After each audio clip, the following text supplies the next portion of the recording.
வணக்கம் நண்பர்களே. கருத்து கணிப்பெல்லாம் வெளியாயிடுச்சு. யாரு தேர்தலில் வருகின்ற சட்டப்பேரவை தேர்தலில் வெற்றி பெறுவார்கள்?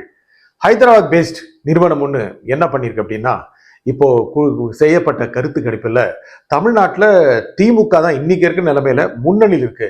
41.5% வாக்கள் பெற்று முன்னணியில் இருக்கு. அடுத்து அதிமுக அணி 36.2, அதுக்கப்புறம் விஜய் உடைய அணி 13.6%. இப்படி பார்க்க போனா திமுக ஒரு மகத்தான வெற்றி பெற்றிடும் அப்படின்னு நல்லா தெரியுது. கடந்த முறை பெற்றது மாதிரியே மகத்தான வெற்றி பெற்றிடும். இதுல முக்கியமான கணக்கு என்ன அப்படின்னா, சென்னையை பொறுத்த வரைக்கும் திமுகவுக்கு அடுத்தபடியாக விஜயோட கட்சி தான் வருது. இங்கே அதிமுக பாஜக அணியை விஜய் கட்சி காலி பண்ணுது. இது கருத்து கணிப்புல வெளியாகி இருக்கு. கருத்து கணிப்புகளா கருத்து திணிப்புகளா இதெல்லாம் நம்ம பேசலாம். இன்னைக்கு என்ன கருத்து கணிப்பு சொல்லுது அப்படிங்கறத பத்தி பேசணும். தமிழகத்திற்கு இன்று வந்த பிரதமர் மோடி என்ன சொல்றார் அப்படின்னா, இங்கு என்டிஏ அலை வீசுது, தேசிய ஜனநாயக கூட்டணி அலை வீசுது அப்படிங்கிறாரு. எங்கடா வீசுதுன்னு எல்லாம் மக்கள்லாம் பாக்குறாங்க. ஆனா வீசுதுன்னு சொல்றாரு. இத பார்த்து திமுக அதிர்ச்சியில உறைஞ்சு போயிருக்கு அப்படின்னு 2 நாள் முன்னால அவர் கருத்துக்களை வெளியிட்டார். திமுகவுக்கு அதிர்ச்சியா இருக்குமா? எதற்கு அதிரணும்?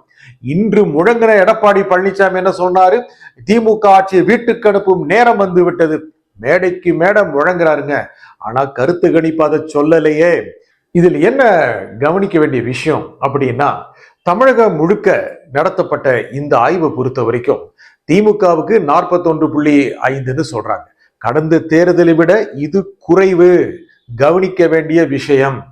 இது திமுக ஜெயிச்சிரும். நிறைய பேர் என்ன சொல்றாங்க, 47% கிடைக்குங்கிறாங்க.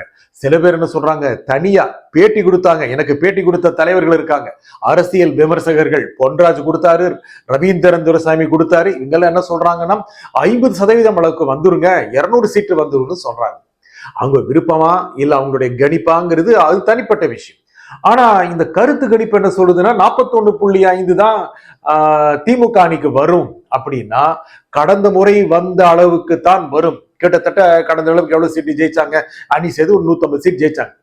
இதுல அதிமுக அணி கிட்டத்தட்ட 70 சீட் ஜெயிச்சாங்க. ஏன்னா சேர்த்து 234.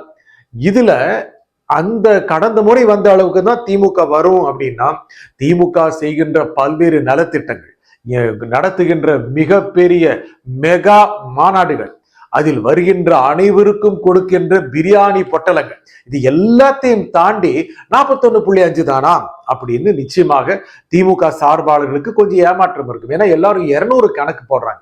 திரு ஸ்டாலின், முதலமைச்சர் ஸ்டாலின் 1 வருஷம் முன்னாலே சொல்லிட்டாரு 200+ அப்படின்னாரு. அவர் சொன்ன சும்மா இருப்பாரா? நம்முடைய புரட்சி தமிழர் எடப்பாடி பழனிசாமி அவரும் 200+ சொல்லிட்டாரு. ஏன் அது குறைச்சு சொல்லணும் அப்படின்னு? அவங்களுக்கு 36.2 வருமாமேங்க. அது ஒரு கணிசமான ஓட்டு தானே. ஏனென்றால் கடந்த மக்களவை தேர்தலில் பார்க்கும்போது அதிமுக பிளஸ் தேமுதிகவுக்கு 22-23%, பாஜக தேசிய ஜனநாயக கூட்டணிக்கு கிட்டத்தட்ட 18%, ரெண்டும் சேர்த்தால் வந்துவிடும் 40%. ஆனா வரவில்லையே. கருத்து கணிப்புகள். விஜயோட ரோல் என்ன? விஜயோடைய ரோல் என்ன அப்படின்னா, திமுக நடத்தின ஆய்வுல அவருக்கு கிட்டத்தட்ட 18% வரும்னு சொல்லுது. மத்திய அரசு செய்த உளவுத்துறை ஆய்வுபடியே பார்த்தா கிட்டத்தட்ட 18% வரும் அப்படின்னு சொல்லுது. விஜய் வெளியவே வரமாட்டேங்கிறாரு.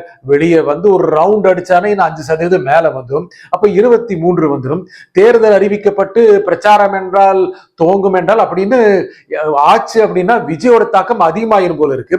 சென்னையில் விஜய் நிற்கிறார், பெரம்பூர் தொகுதியில் நிற்கிறார். அது கிட்டத்தட்ட உறுதியாகிவிட்டது மாதிரி தெரியுது. அந்த தொகுதியிலே ஜெயிச்சிருவார் அப்படின்னு எதிரிகளே சொல்றாங்க. அப்பனா அவரு ஜெயிச்சார்னா அந்த அலை வீசுமில்ல, புஷியானது எம்எல்ஏ ஆக மாட்டாரா? அந்த ஆதவ அர்ஜுனா அவர் ஆக மாட்டாரா? ஆகக்கூடிய வாய்ப்பு இருக்கு இல்லையா? மறுக்க முடியாதுல்ல. ஆகல அவங்களுக்கு ஒரு 2-3 சீட்டு கிடைச்சிரும் அப்படின்னா தமிழகம் முழுக்க அந்த அலை வீசி இந்த கருத்து கணிப்பு முடிவுகள் மாறக்கூடிய வாய்ப்பு இருக்குங்க. மாறக்கூடிய வாய்ப்பு இருக்குன்னா அப்படியே விஜய்க்கு 13.6 இருந்து நேரா 36.2 வந்துருமா? இல்லை. திமுகவுக்கு 41.5 இருந்து நேராக 30 குறைஞ்சிருமா? இல்லை. அது 48 கூட ஆகலாம். கவனிக்க வேண்டிய விஷயங்கள் நிறைய இருக்குங்க. கருத்து கணிப்புகள் சொல்வதன் மூலமாக ஓட்டு டிரான்ஸ்பர், தேர்தலுக்கு முதல் நாள் அதிக அளவுக்கு மனமாற்றம் நிகழும். ஏன் திமுக ஓட்டு போடணும்னு நினைக்கிறோம்? அதிமுக ஓட்டு போடலாம். அதிமுக ஏன் ஓட்டு போடணும்னு நினைக்கிறவங்க விஜய்க்கும் போடலாம்.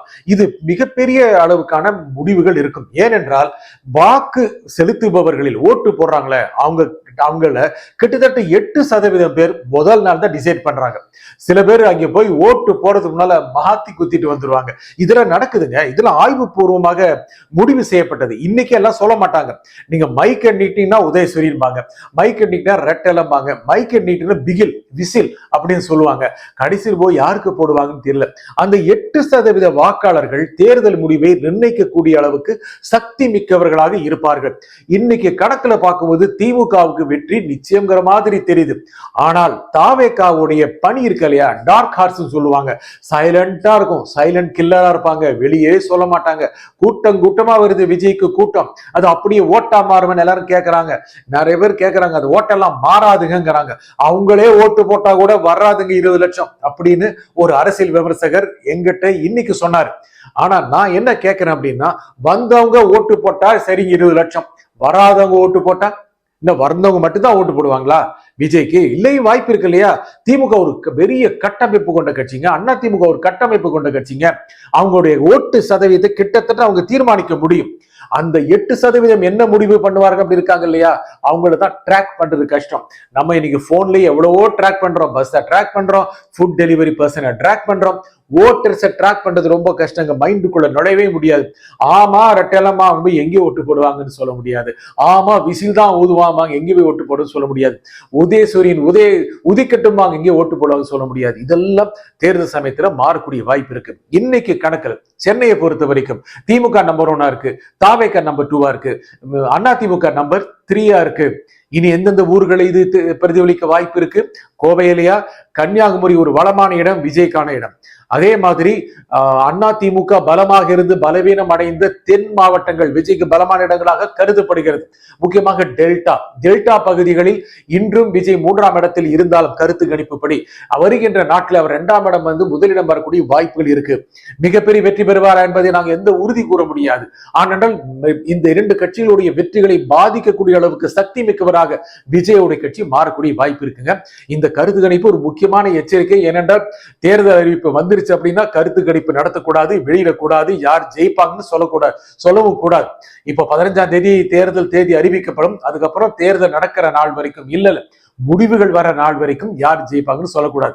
இன்னைக்கு வந்த இந்த ஃப்ரெஷ் தேர்தல் கணிப்புகள், கருத்து கணிப்புகள் அண்ணா திமுகவுக்கு கொஞ்சம் செகண்ட் அளவுக்கு தான் இடம் கொடுக்குறாங்க, விஜய்க்கு ஒரு முக்கியமான இடம் கொடுக்குறாங்க, திமுகவுக்கு முக்கியமான இடத்தை கொடுத்துட்டாங்க. திமுக அதன் மூலம் மிகப்பெரிய அளவுக்கான ஒரு கம்ப்ளசன்ஸை, ஒரு திருப்தியை பெற முடியும். ஆனால் அவர்கள் 41.5% போராடவில்லை, அவர்கள் 50% போராடுகிறார்கள். அந்த 9%, 8.5% எப்படி பூர்த்தி செய்ய முடியும் அப்படிங்கிறது இந்த 2 வாரங்கள் அவங்க முடிவு பண்ணுவாங்க. விஜயோட கட்சிக்கு கிடைக்கிற ஓட்டெல்லாம் லாபம் தாங்க. அவங்க ஏற்கனவே ஒரு 60 வேட்பாளரை தேர்ந்தெடுத்து வச்சுட்டாங்க, விஜய் தேர்ந்தெடுத்து வச்சுட்டாரு. அவர் பெரம்பூர் நிக்கிறதா கிட்டத்தட்ட உறுதி ஆயிடுச்சு.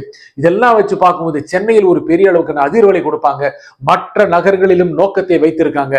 தேர்தல் முடிவு எல்லா கட்சிகளுக்கும் அதிர்ச்சியாக அமையும். நன்றி, வணக்கம்.